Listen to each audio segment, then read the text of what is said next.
So yeah, we have a new segment we're going to talk about, or we're going to show you, because we figured after all this time, maybe we could actually teach you something. Adam's going to make a drink.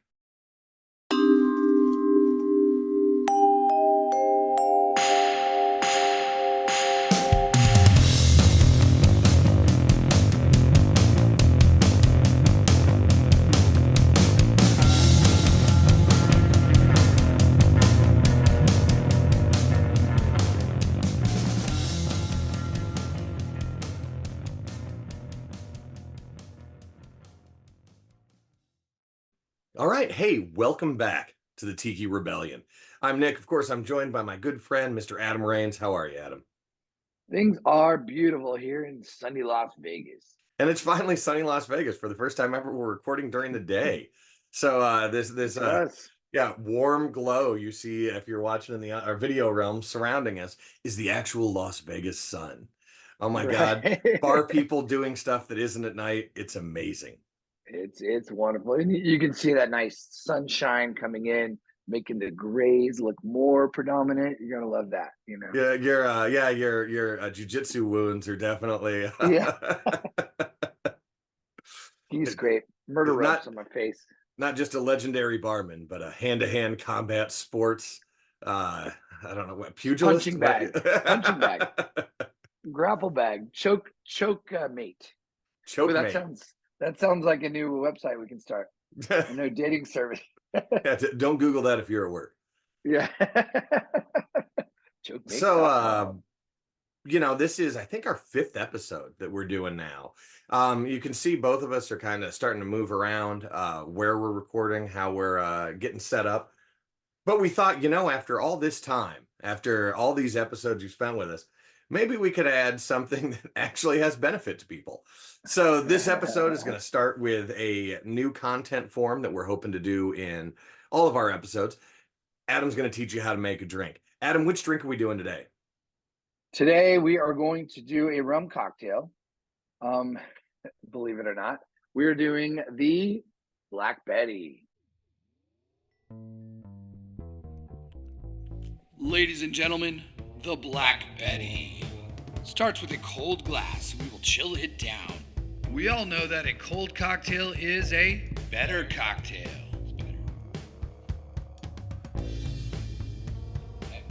Let's start with lemon juice. Grows on a tree. Lemons. Not from a factory. Next, pineapple juice. Ooh, shake that bottle. Put your hip into it. Natural ingredients can separate, so you need to agitate it and make sure you're not just getting all pineapple water. No. Next, aquafaba, which is a egg white substitute, creates a foamy texture. It's vegan. Next, the Black Betty blend. The blend contains Betty Page spiced rum, a dark rum such as Gosling's or Pusser's. Ooh, Eldorado 12 is nice as well.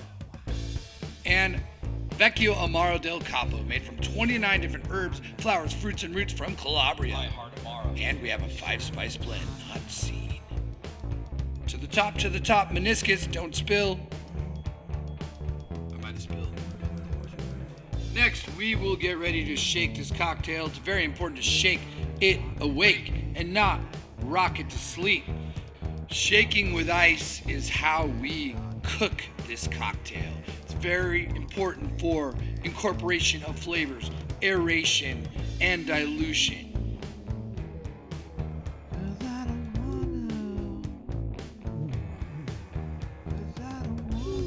That is where the cocktail is transformed from mere ingredients to a thing of beauty. And it is very important to put your essence, all your energy into this cocktail. It matters.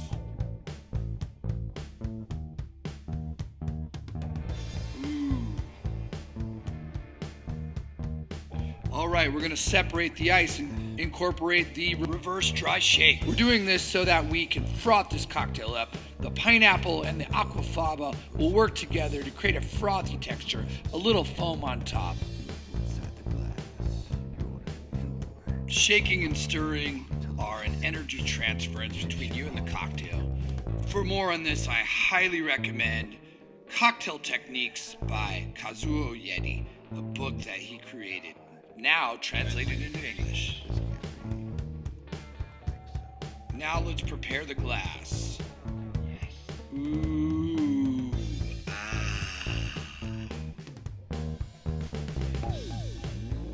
As you can see, the foam on top adds to the drinking experience and is a place to put your garnish, a canvas for you to paint upon. For this one, we garnish with 3 edible flowers, but who eats flowers? And black sea salt to make it pop. You'll notice the salt in a sour cocktail is a great contrast and makes all of the other flavors just pop. This cocktail is tart, exotic, savory at times, juicy, full in the mouth. The Black Betty. Black Betty, I love that cocktail. It's nice and tart and exotic, just the way tiki should be, but then it also brings together new ingredients that wouldn't necessarily be in a classic tiki cocktail. But it has all the flavors there, and I think mainly I like it because that drink got me to Bermuda with the Gosling's Best of the West. That drink's only ever gotten me drunk. That's so incongruous. So wow, I had no idea that's how you make a Black Betty. That's fascinating. Oh yeah, I don't know if we've taught the fan base the official Las Vegas Tiki salute. This was we have a great guest, MT Kahuna, that I ran into. I believe you were at the Creepsotica show. I was hanging out with McBiff at Tiki Oasis. And MT splits his time between here and Southern California. But we were wanting to come up with something for the Vegas tiki community so that we had sort of our secret greeting or whatever. And it's obviously, rolling the dice, just rolling the dice. I don't know what you're thinking about. Just always thinking about rolling the dice here in Vegas. Exactly. I mean, even more than when I was in junior high. Imagine that. Usually it's the other way around. Just an active dice roller. I hear it's good for the health. So we are going to as well. go over a couple of things here on this episode. And first off, we've never really named this segment before, but we've got Adam Rains, and Adam sure does do stuff. So we're going to have a little bit of a chat here that's all about Adam doing stuff and the stuff that Adam does. Oh my gosh, I can't wait. Adam, what stuff have you been doing? Adam does stuff. Adam does stuff. Ding, ding, ding. Well, we've had a very active month again. Did a little bit of traveling. We went to Texas at the Texas Rum Fest. Federico put on another rum fest, and his goal to expand rum and the knowledge of rum and celebrate rum all over the country. So it started in Miami. There'll be Texas Rum Fest, which was in Dallas. There's Chicago coming up. Unfortunately, I can't be at the Chicago one. It's at the same time as Tiki Oasis, Arizona, I believe. But anyway, there's New York Rum Fest, LA, and San Francisco. And so then I think Puerto Rico as well. What differentiates Texas Rum Fest from Miami Rum Fest? And why does Miami get one and then it's just the state of Texas? Well, I think Miami, first of all, Miami Fest has a longer history. There's been like Miami Rum Congress, and there's being like the hub of the Caribbean and Latin America. They've had a connection with rum, and so many Cuban immigrants there. It's just kind of like embedded in the culture. Rum, rum, rum, and rum. Texas has a very small, or not, I won't say very small, but they have a very passionate, smaller group of rum aficionados and tiki people.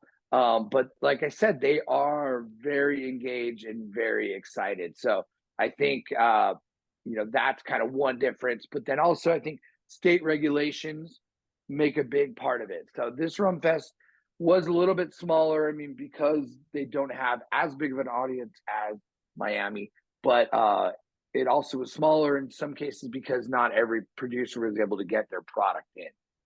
So are you saying that Greg Abbott does a worse job as a governor than Ron DeSantis in Florida? And it's because of Greg Abbott that our poor Texas friends aren't getting the rums they deserve? Yeah, no, I think there's more history has more to do with it than specific figurehead at the time. So it's Greg I Abbott. don't. I get it. I understand. Yeah. Well, I'm not endorsing Ron DeSanctimonious. I'm not To use a endorsing him. Trumpism. Or well, but no, there's the 4-tier system in Texas. So there's an extra, it's like one of those control states. And so there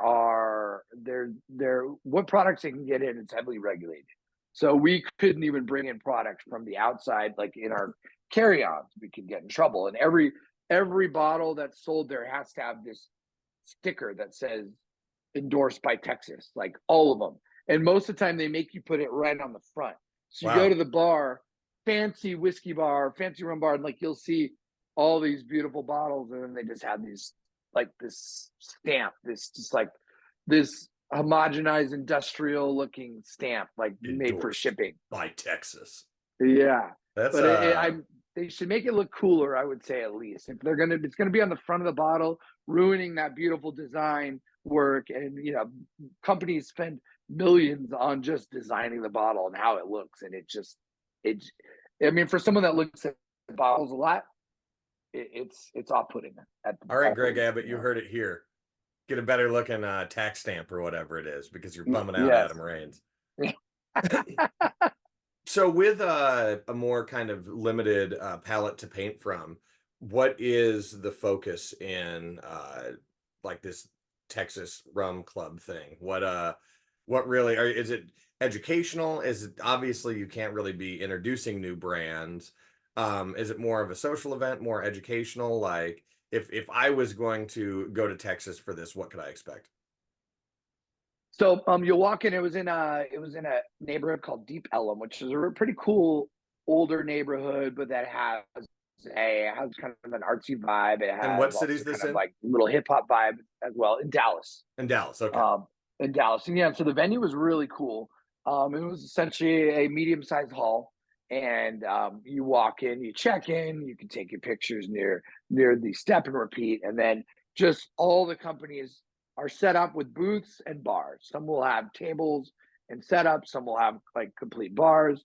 And it was just a chance to taste, maybe, I mean, even though it was smaller than Miami, it's still, you could go to it and you could taste probably 100 plus rums and products and things, not including the cocktails, because some tables are making cocktails as well.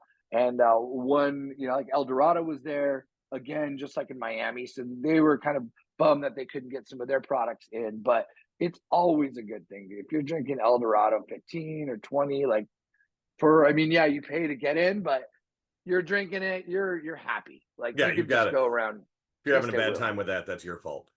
Exactly. So now I guess I try and pride myself on knowing a lot of the tiki bars in the country. I'm unaware. Does Texas have tiki bars? They do. I know there's some popping up, obviously in Austin. Austin, of course, there's Tiki Tetsuya. Oh, right, Tiki Tetsuya. Yeah, we have a friend that worked there. I knew that. Right. And then San Antonio, I've heard there's a few, like Hugman's Oasis, I believe. And then there's a few, I'm sure there's more opening up. But in Dallas, the main one is Swizzle. And Swizzle, they have, like tiki people tend to be, they have a very fanatical base of people that go there and that are champions for Swizzle. And so all throughout the day, everyone's like, oh, you need to go see Jen at Swizzle. Oh, definitely go to Swizzle tonight. Go to Swizzle. Go to, I think, Tarantula or Tarantula in Fort Worth is another tiki bar. I wasn't able to, but they're like, go to Swizzle if you could only go to one. And yeah, we went there at night, and I have to say, they did a lot of things right. Yeah, it was a cool bar. Yeah, they had, I mean, they had art-wise, they had a lot of fun paintings and prints up. They had some good carvings. They had the lighting right. They had, the magic and the feel. And you went in, and you kind of like, there's a little patio out there with all kinds of fauna. You walk in, and it's kind of, the bar is near the back and the left. 2 bartenders working, 3 bartenders working, and they gave us that great ohana. The drinks were good, and the food was really good. Like, we had a poo-poo platter. And I had some non-tiki people with me, and even they were having a great time. So. That's fantastic. That sounds like a neat experience. And yeah, I know I don't know, when you think of the cocktail scene, like Texas is such a big state, but I don't really, outside of Tiki Tetsuya, which I've heard amazing things about. And evidently the chef that did that, or that's behind that, has, I think, like a sushi and a ramen shop that he had going well before the Tiki bar. So obviously he's built up quite a bit of pedigree. I really think about food when I think about Texas, but I guess the cocktail scene isn't really something that jumps out at me. Yeah, I mean, it's not as well known, obviously. The major markets, let's just say, yeah, obviously New York, San Francisco, LA, Chicago. They get all the love, and All I the mean love. for reason. They have a longer history of doing good cocktails. They have a longer history of it, and it's more widespread throughout. But there's other smaller markets, and Dallas is a big city, where things maybe weren't originated there, but then their take on it is great. Like I had some good cocktails. Um, when I was in Dallas for the competition, and actually, so I was in a competition 4 months ago, and it was part of the World Food Championship. Like you mentioned, food being a big thing, and they have the World Food Championship, which is definitely barbecue centric, but then they have all different types of food. And they just added a mixology part of it, and Francesco Lafranconi, my buddy Francesco, you out there? He's probably not. He's probably not listening to us. He's busy riding a Vespa and being like suave with all ladies. But Wow, you can do anyway, both. That's fascinating. yeah. But yeah, I was out there, and great competition. There was a couple different rounds. I ended up getting second, sorry, or first loser, as Nick likes to say. Um, Yeah, but first you're last. but the winning bartender was from Dallas, Wow. so that shows they have some chops, and there was some really good bartenders in that competition. Julian, he actually was part of the program in Chicago, Let Us Entertain You, Three Okay. Dots and a Dash. He Yeah. ran that bar for a while, and Oh he yeah, I worked think I know at, who you're talking about there. Yeah. yeah, and he was property mixologist for all of MGM, and then started a lot part of like the burgeoning cocktail scene in LA back in the day as well. So badass. But so there was a lot of really good guys. So that shows that a Dallas bartender kind of took it. So they're doing some things right, and they have Obviously. passion. And like Obviously. And there's no David way Wondrich that says, there's no way that it was bias or that Greg Abbott in any way influenced the decision. So every time you lose anything, you lose a competition, your mind always goes there. You're like, oh yeah, it's a Texas competition, a Texas bartender won, and then you start thinking, oh, my drink was better than his or whatever. Like you start going that place. It's best not to even entertain those thoughts at all, Nick. Just so you know, don't put it back in my head. I agree with you, buddy. His drink was better. So it's always better, always better to focus on what you could have done better and make it a learning experience, of course. As we 100%. all. Well, that sounds super fun. Really, again, I don't affiliate Texas with rum necessarily, but it's great to hear that there are people putting energy into it, and that really, there's people still trying to build this excitement around the spirit brand. I remember probably in the 2010s, um, there was sort of a push among industry professionals to get rum to the point that bourbon was at. Obviously, rum's a lot more affordable than a lot of those kind of cult status bourbons. And it is a great sipping liquor on its own. A lot of those spirits and iterations um, do stand up to either neat or a couple ice cubes. You've got Texas rum right there. I do, and I almost forgot to mention.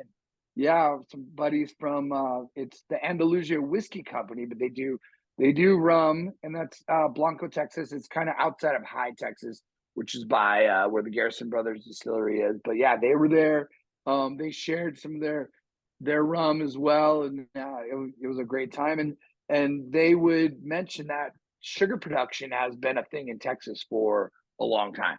There's actually, even in Houston, there's a part of Houston, a neighborhood called Sugarland, which was where they used to do a lot of sugar production and processing. But so they would argue that rum has been there the whole time. Man.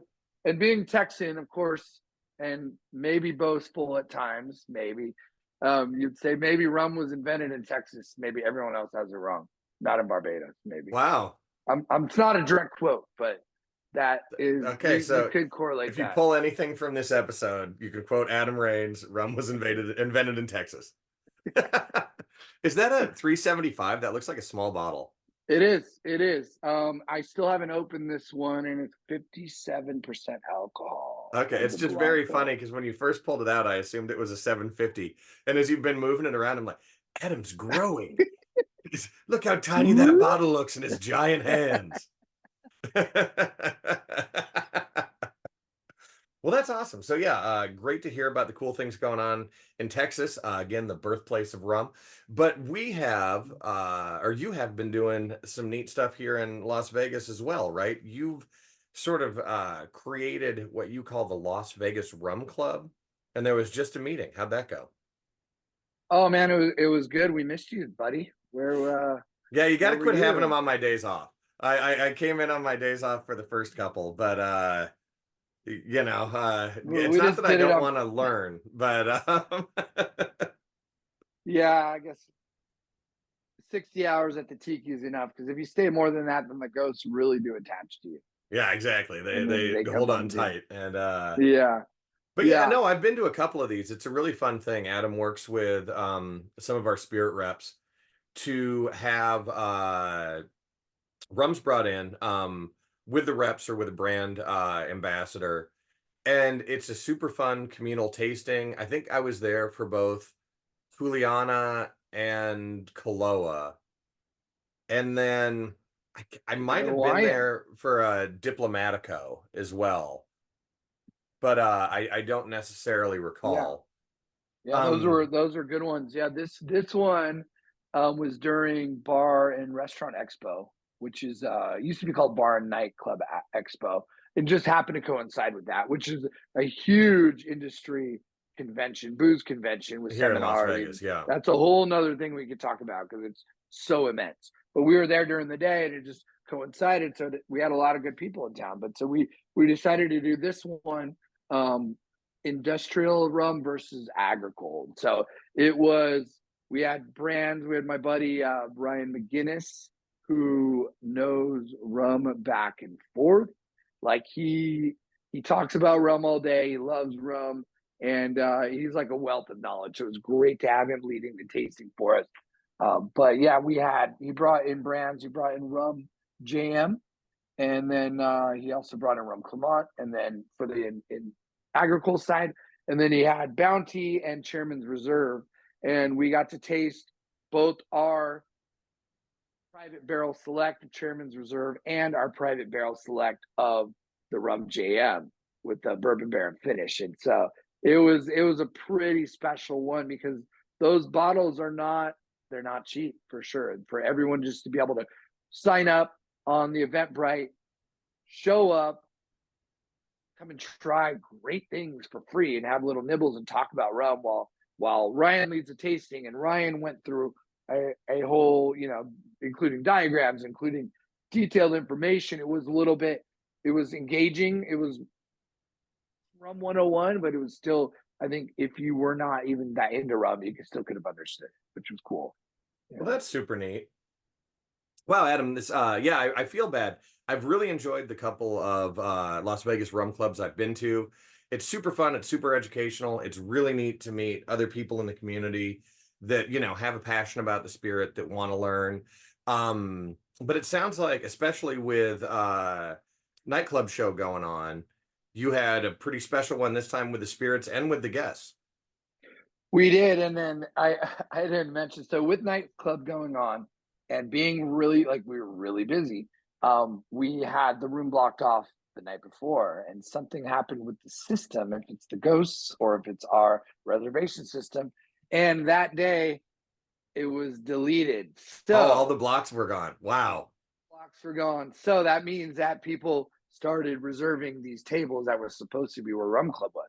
And we were expecting 25 people. So like 2 hours before, I was at the convention all day. 2 hours before I get there, I'm like, oh shit.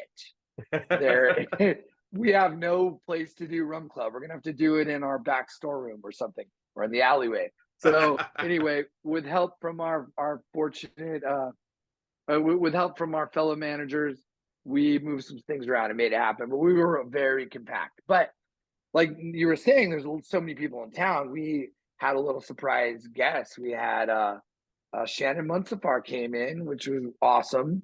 So it was great because one of the reservations was hers that was in the Rum Club section. So she like kind of had to be there. Just So, happened to work out. That's yeah, fantastic. yeah. And But yeah, it was great. Shannon hasn't been in since the guest bartending spot, right?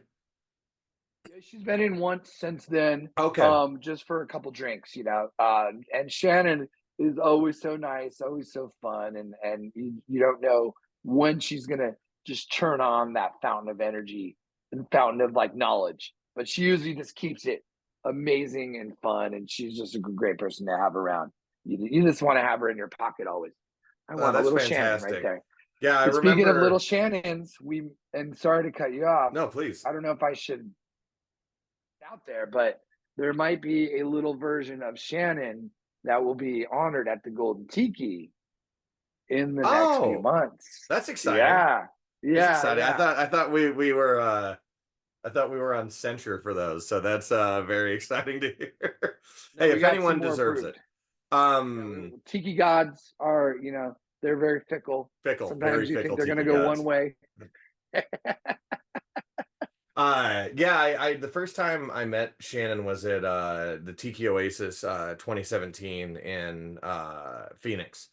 Um I went to one of their symposiums, and just, I mean, the nicest person. Like, I love people that are passionate about educating, but then it's not like gatekeeping. I like the big umbrella. Just, hey, you're into what I'm into. That's awesome. Let's talk about it. Let's get excited. Let's get animated. And I really found that to be the kind of person Shannon was. So anytime they come in the shop, I'm happy about it. It's neat to work at a place where leaders of industry like that want to come in and yeah, just educate, have fun, and relax. Super dope. Yeah, it was great, and she interjected a little bit and added a little bit to the rum club for sure. But then she was just there to relax and drink rum and have fun. So I think she was always happy, even if she knew a lot of the information. She was just happy to be there, which is cool. That's fantastic. Yeah, I love the idea that we try and perpetuate that you never know who you're going to see at the Golden Tiki. It reminds me of when we did Jeff Beachbum Berry's Shrunken Head. We were set up. I always set people up with a table in the back so they have kind of a landing zone, before and after their ceremony. And I reference his ceremony quite a bit because we sort of famously, especially when I'm involved with the Shrunken Heads, they don't start when they're supposed to. It's usually at least a half hour late. And a lot of times it's, you don't want to rush the talent, or, maybe they still have a couple friends that are showing up, so you want to wait. Our photographer was getting pretty annoyed with me because he'd already been told up to show or already been told to show up a half hour too early. And then Yeah, I was like an hour early, I think. yeah, something like that. And Yeah. and then Jeff and I were just getting along so well.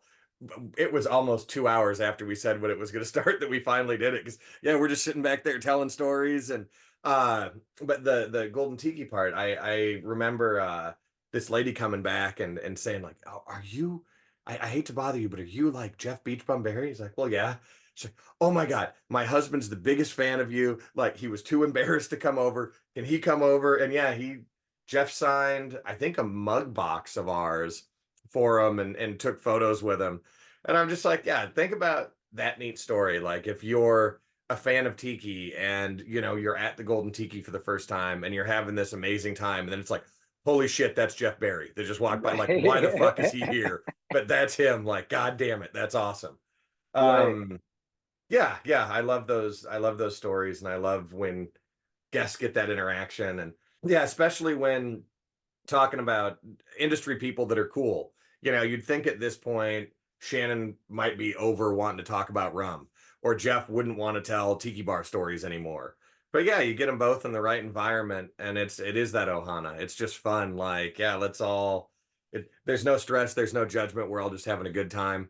It's what some of my best memories of that shop entail. So that's super dope.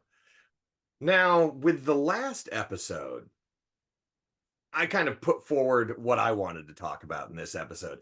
Do a little tiki heel turn, as it were. We're always so positive about the spirits and the people in the community. But man, Adam and I, we do this, like he said, over 60 hours a week. And you think it's all joy, you think it's all cool necklaces and hats and whimsical facial hair and just shaking drinks real funny. Yeah, that's a big part of it, but it's not all of it. And so I said, maybe we'll go over some stuff in Tiki that kind of grinds our gears, kind of chaps our hide, as it were. But then There's a couple things. I was talking to Bria, my partner, and one of the fantastic bartenders at the Stray Pirate here in Las Vegas, and she brought up And for she's a fan of continuity. the podcast, right? Of She Tiki Rebellion. she's She's a fan of, seen them of all. half of the podcast. For my parts, I think she mutes it. But whenever you're on, yes, she's very engaged. She has to hear me prattle on too much at home. So, but yeah, she brought up, because I'm sure everyone started with episode one, and I wouldn't be surprised if when a new episode comes out, you go back and rewatch the old ones so you're caught up. I mean, that's probably the proper way to do it. But she did bring up we've never really defined what tiki is. And so are we going to shoot on something when we haven't said what it is? And I thought that's a good point. But what is tiki, Adam? That's a whole episode. I mean, if we're going Right. from Don the Beachcomber to Jeff Beachbum Berry and trying not to leave anyone out, that's going to take a lot. So let's do kind of an abridged version. The day after Prohibition ended, a gentleman named Ernest Raymond Beaumont Gant opened the first tiki Don bar. B. It was in Hollywood. He opened Don the Beachcomber. He'd spent his youth traveling the islands, either with his grandfather in his yacht or as a bootlegger, taking jobs on cargo ships. And he fell in love with Polynesia, the island chain of Hawaii to New Zealand. He gathered a big collection of art and artifacts from those islands.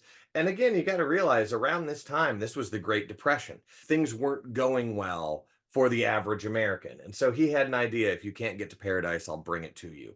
And he put together this sort of half remembered fever dream of what a tropical island paradise was. His bar didn't have windows or a television, so that you could truly go in and feel like you'd escaped to an island paradise. Shortly thereafter, a gentleman that owned a bar named Hinky Dinks, Vic Bergeron, would rebrand Trader Vic's. And even a few years after that, Stephen Crane would open the Luau and eventually the Con Tiki chain of restaurants and bars. And this is what became Tiki. It swept the nation. And there's been ebbs and flows, but yeah, it's basically, is it kind of tropical? Sure. There's a lot of debate on, again, what is tiki? Does it have to be nautical? Does it have to be traditional? Are pirates tiki? Well, no, but can you add pirates into tiki? I think so. I don't think if you open a pirate bar, you're exclusively a tiki bar, but I think you can be a tiki bar and have pirate sort of elements within it. All We're encompassing, going I to be believe. we're going to be coming up doing an event with Brandon, the owner of Geeky Tiki, and they are brought up quite a bit as like inauthentic tiki. But I would postulate that Brandon and Geeky Tiki has done more to introduce your average individual to tiki than almost anyone else. By using pop culture, by using licensing, you may never have heard what tiki was, but you love the Golden Girls. Well, guess what? You can get a Golden Girls tiki set. And sure, no, it's not authentic tiki. And it's not this small producer driven um tiki mug sort of product. But I don't think there's a lot of crossover. It's not like someone sitting there saying, well, Pie-Eyed makes some really good tiki mugs, and I really want to get one of his originals. But they did just do this Darth Maul Geeky Tiki. I think I'm going to go with that. It's Geeky Tiki is sort of the popcorn Right. of tiki mugs. They're not overly expensive. Yeah, they're mass produced, they're shiny, they're pop culture. But again, They're great. They're a great gateway drug, so to it's a speak. So it can fantastic, get great people gateway into it. drug. And yeah, and it's fun. It's a lot of fun. And all tiki's made up anyway. That, if we debate this too much, somebody made it all up. Someone else keeps making it all up. So that's the history of tiki. Bam, let's talk some shit on it. I like it. I like it. So Adam, what would you say if you had to distill down when someone comes into your tiki bar and they have the amazing fortune of running into you behind the stick? From what I recall, you were second place in a Texas drink competition a few years back. That's high pedigree. Uh, so they get you to All make that. a drink. How does that interaction start when oh, I'm gonna hate this motherfucker? Oh, I mean, there's a few ways that it can go. Definitely. Yeah. I think. I mean, first of all, I'll talk about what you like and what the reason why you bartend and the reason why we're in this industry is so that you can have that connection with people. So there's a lot of ways to connect with people. It's whether it's a joke, it's the drink, it's talking about a spirit, or it's talking about the art, or it's talking about tiki in our case. Like we are so blessed and fortunate to work in a tiki bar. Like, don't you agree, brother? Like we're lucky to do it because we have so many things at our disposal to make people happy. We have, the pagan owls, we have mugs, we have art, we have dicks on the wall, we have strong drinks, we have, there's a whole plethora of things. So it's weird if people come in and they are not happy. It's almost like you're like, wait, what? Like Yeah. you're the whole reason of this place is built is for happy. So I would say first thing is what you don't like is if someone's not happy, but then it's your job to turn it around. Then if you can see that some people may have an agenda, and then that is where it kind of falls apart a little bit. So I'll talk about agenda. So people coming in with an agenda. So an agenda, and it's going to be hard for me to encapsulate all this, but I would say, yeah, if you come in as a gatekeeper or tiki expert, stodgy, not open-minded to what expression of tiki that we have or that you're in. I think that is one of the biggest things, because if you come in with that preconceived notion that is so rigid that you don't allow yourself to have fun, then it's really hard to help that person. The gatekeeping is an absolute turnoff for sure. Yeah, we try and make it very clear that we are very reverential to what has come before us. Some of the names I've mentioned, writ all, that have paved the path that we are able to walk down. But yeah, we're not the most traditional tiki bar in the world. We're not Smuggler's Cove. We haven't existed since the 1950s, like the Tonga Hut. We've been around, going in August, it'll be 9 years. And yeah, it is a super bummer when you see someone like wearing what you can tell is like a nice, authentic, actual Hawaiian shirt. They may have the nut necklace on like you do. Okay, so they're invested. And usually those are great conversations. You can go and be like, oh my God, you're into what I'm into. Let's have some fun. I'm going to take you on the super secret tour and, point out the stuff I know about. And then, yeah, it's just like, don't think that's very tiki. Like, this is not very traditional. Like, why do you want to keep going to the same bar? I was chatting with McBiff about that when he was up here around Christmas time. Like, I love innovation in tiki. I love what we're doing. I love what Stray Pirate's doing, like Mothership, you know, in San Diego, like these sort of pushing the boundaries of what tiki can be, because you want to do a traditional tiki bar, someone's probably already done it better. And it gets to be kind of the same thing, like, oh man, they got some of that woven taffia like you've got behind you, on the wall. Like, that's pretty authentic. Like, ooh, they've got carvings, they've got tikis. Like, is it the same 16 drinks at the last place we were at? You're damn right it is. Oh, thank God. And we can kind of Right. I'm going to use that to sort of roll into something that bums me out. And I do want to make a qualifier about this, because I do think that there's beauty in like what Ultimate Mai Tai does. Going to all these different, having the ability to go to all these different tiki bars around the country and try different drinks and rate them against one another. Like, I certainly see value in that. But nothing bums me out more than when you go into something like you were talking about with preconceptions, with this myopic lens. If you say, well, when I go to a tiki bar, and I'm not trying to shoot on anyone here, I'm just using Mai Tai, the drink, as sort of a base level, because almost any tiki bar is going to have it. The original 1944 Trader Vic's version of that cocktail seems to be the litmus by which we are all judged. And I, to a degree, understand that. But to base your entire experience off what one drink is, especially when you don't understand why that drink is made that way. We've said this before, smaller bars are always going to have vastly superior beverage programs. They're going to be able to do more because they're dealing with less of you. If you have a bar that only 26 people can come in, those 26 people are all probably going to get some pretty goddamn good drinks, and you're going to They have a line better. outside. Yeah, you would hope They so. better. Um, Yeah, it's the difference between cooking for 100 people or cooking for 10 people versus cooking for you and your significant other. It's exactly. just like that. Yeah.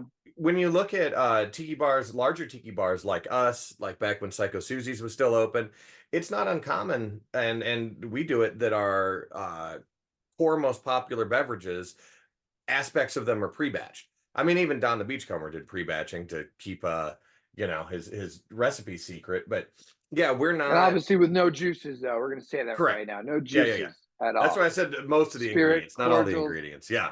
cordial, just so. And some people think pre-batch. Oh, that's pre-batch. It's batch, as in it's just out of like a trash can with the ladle, and it's That not is like how that. we do it. No, it is. I've seen the trash can and the ladle. You liar. Uh yeah, it's done not due to laziness. It's for consistency and ease of service. And when as you get bigger, like you were talking about in Texas with certain liquors being allocated or not available, we also have that. You'd think in Las Vegas, like, oh my God, it's where everyone comes to party. The casinos run everything. And so if they are not necessarily interested in bringing a rum in, you're going to be hard pressed to find a distributor that's going to bring it in, because the casinos have so much of the book of business with the distributors. We could be sitting here with our buddies at Stray Pirate and Red Dwarf saying we really want like the Breezeway blend that Ed Hamilton just put out with Spike Marble. Mm-hmm. That would be cool. We have a great relationship with both those guys. It would be fun to have, but we're such a little niche. Even the if the three of us went together, we're still Volume so wise, it doesn't add up. insignificant. Yeah, compared to just what Caesar's properties alone. There's, back when I sold wine in Iowa, there was an old adage that Chicago drinks in a weekend in wine what Iowa drinks in a month. And that's sort of similar to where we're at. The spirits flowing out of those casino bars are going to just dwarf what we're putting forward. So, I again, what to kind of coalesce this, I appreciate if you judge a place on a certain criteria, but to do that effectively, you have to understand why those choices are made. I have buddies that when they go to pizza shops, like, I'm going to get their slice of cheese first. That's how I judge every pizza shop. It's on a slice of cheese. Okay, I get that, but if that's not what they're trying to do. Because let's be honest, slice of cheese pizza, when it's good, it's pretty darn good. But you're never like, this slice of cheese pizza is seriously, I would fight my family for this. This is the best thing I've ever had. Like, I want to throw you into traffic. I love this plain cheese pizza so much. And when it's not that great, it's still pretty good. But maybe they work with a special butcher and they have their own sausage grind. They do some, maybe they're very innovative, like a place I worked with was, and they're taking different Asian food and putting it on pizza in unique and interesting ways. Um, if it's don't, again, when you say preconceptions, don't come in and limit yourself, because when you start putting those guidelines up, you're not looking for success, you're looking for failures. You're getting in this mindset of, I am a judge, I come from on high, and I will say whether or not this passes. Thumbs up, I am an thumbs down. elite Yelper. Yeah, exactly. Like, I didn't get enough attention as a child. Please see me now. I'm going to give you a 1-star review, and people are going to know that this is bullshit. This isn't worth it. It's overrated. Totally Bullshit. Overrated. All-hour spectacle. Totally overrated. Hashtag the all-hours Tiki totally turn. overrated spectacle that is this dumbass place. Now, this is something, if you work in Tiki, if you're a Tiki fan, this has to have come up before. It's come up so much with us that I think you had a video produced to address it. And it's Pebble Ice. Boy, does it get exhausting hearing people complain about Pebble Ice. And, so Tiki bars use Pebble Ice because a lot of times you're using rums that are overproof, higher than 80% alcohol by volume. And there's a lot of reasons for that. Most of them are flavor components, but also Tiki drinks are kind of punchy. Now, alcohol basically interacts, I can't think of the word I'm trying to say. It's not necessarily like an irritant, it's a sorbent or something like that, but it's going to interact with ice in a more aggressive way than just water would. It's going to break it down. Its heat, yes. Now, when we think about thermodynamics, basically we're looking at molecules in states of agitation. The colder something is, the less molecular movement there is. The warmer something is, the greater the molecular movement.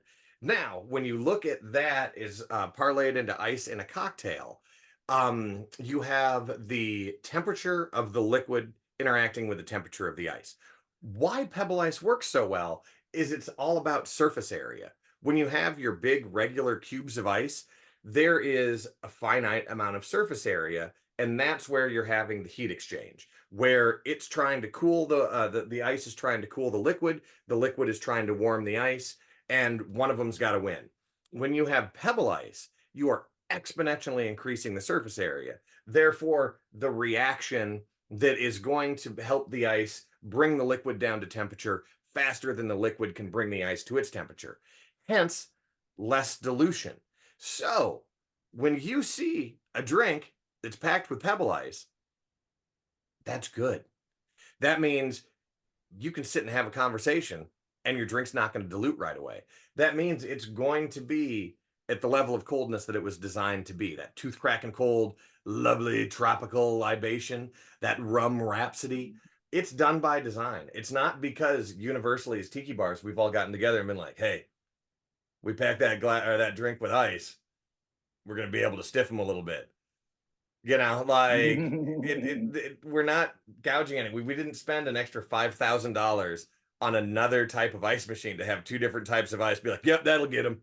This is a good business model, dumb fuckers. Yeah. Any good Tiki bar is going to jigger pour. Everything is measured. But yeah, the ice is a component in the drink. And if you drink your drink fast and then it's just full of ice, okay, you drank your drink. Yeah. What more did you expect amount there? Of booze. It's the same amount of booze. We always want to say that. It's like Nick said, it's jiggered. Same amount of booze. We're not shaking it before with ice so it dilutes right there. Because, when you shake, like if you're going to have a martini, it's about 30% water. Right. up to, and you're shaking it. We're not shaking it with a lot of ice. We're only shaking with a little bit, doing the whip shake. So that adds a minute amount of dilution. And then when you pour it, yeah, you do get, I know what Nick, what you were meaning to say, but like you get more dilution right in the beginning. You get more dilution, but it's because we're not doing the dilution here. We're doing it in the glass. That's by design. But then once it reaches that cold point, then it has more staying power. And that ice on top is acting, cold temperature goes down, heat goes up. So at that point, it's keeping your cocktail insulated. And like Nick said, at that amazing cold, crisp, perfect temperature. So I can see the perception. Like you said, if you have a Slurpee, you drink it fast and there's ice left, you feel bummed out. But it's about having that experience. These drinks aren't shots. They're not meant to be drunk that fast. So you're meant to enjoy your experience and let the buzz unfold, and let the experience unfold, let your conversation unfold, enjoy the art, and just feel it. Don't just say, oh, this drink, there's too much ice and it doesn't taste like gasoline like I'm used to. Yeah. You didn't put entirely too much of one type of booze in it and not balance it out, so it's not burning my eyebrows off. There's not even any booze in this. Yeah, that's Right. Yeah. it That's amazes me. definitely And one thing. And just to keep going on it, and hit it. let's beat that dead horse, baby. Um, yeah, those that complain that the drinks aren't strong, like Right. Nick said, they're all jiggered. If you go to a proper bar, not just tiki bar, they jigger. If you have different things at different weights, you have to jigger. Otherwise, it's going to be unbalanced. If you have vodka versus an aged rum versus orgeat versus a zombie blend of rums and cordials, they're all going to be different weights versus your pineapple juice. So if you free pour that, it's not going to be correct. Or maybe 1 in 10 will be correct, and that one drink will be amazing. But if you don't jigger, you're going to mess things up. And most of the time you could say, okay, I'll just pour more booze. It fixes it. And yeah, for a lot of people that does fix it because your buzz hastens quicker, but the drink's not balanced. The drink's not good. The drink's not just supposed to be rum and aggression. I mean, some are. The Navy grog kind of is, but not all tiki drinks are just rum and aggression.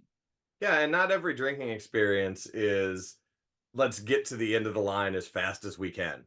There's a reason that session beers and things like that have become so popular. Like you having like 3 tiki drinks in a short amount of time, you're getting pretty close to the end. So just because it's not necessarily melting your face off, the booze is still there. It's gonna happen. And yeah, if it's a sprint, then just do shots. What's the Right. point? I need to get as messed up as quickly as possible. I've been listening to this idiot prattle on all day, and if I'm not hammered in 5 minutes, I'm jumping in front of a bus. Right. And back to the ice thing, I can understand it. Like we said, the Slurpee example, but then also not every tradition does pack that much ice. Like, if you go to places, some places have like stick blenders. If you go to Oh yeah. LA, some of those bars are not going to be so packed, and they're still really good drinks because they do jigger and they do care. But I can see why some people, not every single bar does that. So Yeah, that's a little caveat. I can understand, but just know we do it on purpose and it's for your enjoyment.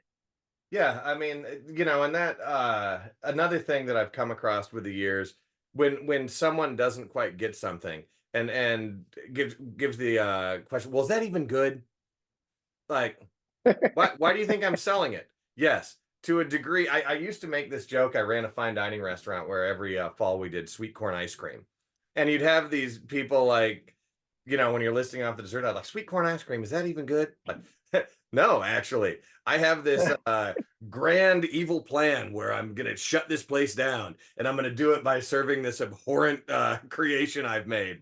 Ooh, it will bum you out so much, and we will get our comeuppance for serving this. I guess if anywhere selling anything, someone probably thinks it's good. Like, is it good to you? I don't know. I don't know you. We just met.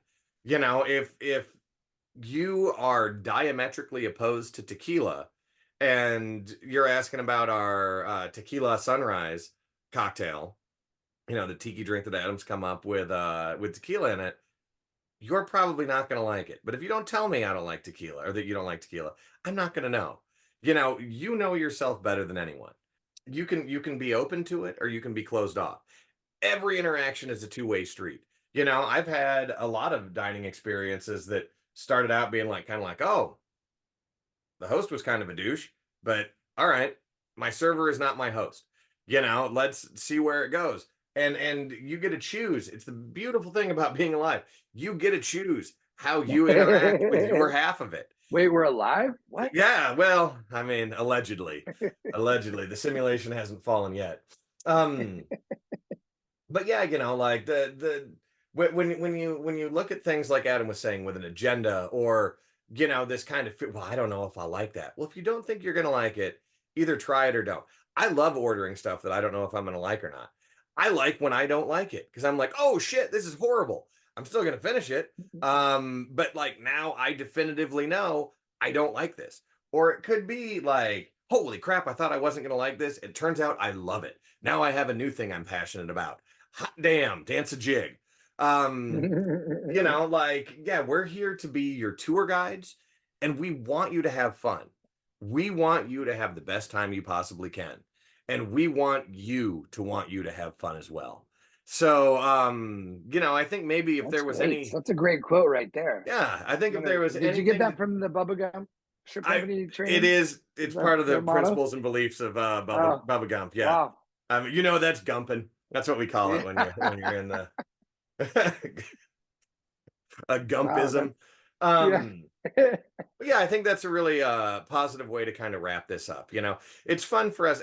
Any of you that are working here, every industry has something that really tans your hide. Whether it's a continual complaint by guests, and there are different things. There are complaints by guests. If you're hearing them a lot, maybe you need to address it. Or canary in the coal mine, Exactly. But there are instances where, people, we don't engage as much as we used to, and we're a little more fearful of things. And especially since the pandemic, a lot of folks are a little more entitled. And I think it's important to remember, like, hey, we're here for your good time. We want you to have the best time you possibly can have. So meet us halfway. Let's have some fun together. Because yeah, if you're having a bad time, I guarantee you we're having a bad time. No one wants to stand across from the bar from somebody just mean mugging them, having the most miserable time of their lives. Like, if you're not into tiki, don't go to tiki bars. If I'm not a huge sports fan, I don't spend a lot of time in sports bars because a bunch of random assholes just yelling and shouting at a television screen that no one on the other side can hear them. Boy, does that bum me out. Yeah. Roll Tide. I like pencil tuck it. You. That's my second alma mater, just so you know. Pencil Tucky Tucky. Pencil Tucky Tucky you? Wow. Yeah. I don't need. What's your mascot? They have the blue. It's half Gonzo and half Pink Elephant. So. Oh, nice. But he's blue. Rides a unicycle. I like it. Yeah. A blue pink elephant, obviously, as if you had to even say it. Well, I think this is a great place to wrap. Adam, thank you so much for your time. Are you doing anything coming up? Are you traveling again soon? Next month we'll be back at in Arizona for Tiki Oasis. And then I'll be in Milwaukee as well for a mixology event and working on a takeover there. So I'll keep you posted. Fantastic. So yeah, we've got here in a couple of weeks now. It's going to be Viva Las Vegas, which is one of our busiest events of the year. And then the week after that, Tiki Oasis, Arizona. So if you happen to be in Las Vegas for Viva, come out to the Golden Tiki. Say hi to Adam and I. We'd love to see you. And if you're going to be at Tiki Oasis in Arizona, look for the beard, look for the glasses, look for that signature laugh. He'll be somewhere pouring libations for someone, and hopefully they're both having a good time. Yeah, I'll be up on the roof, sands, on top of the sands on Friday night at Tiki Oasis. I don't remember the date, so come see me Friday night. And I'll also do a tropical tasting during the day. So let's party. Rock and roll. Thanks for tuning in. Like, share, subscribe, follow us on Instagram. We are Tiki Rebellion. You can also email us, contact@the Tiki Rebellion. tiki-rebellion.com. All that information's down below us. Thanks for spending your time with us. We hope you have a lovely week. Cheers and mahalo.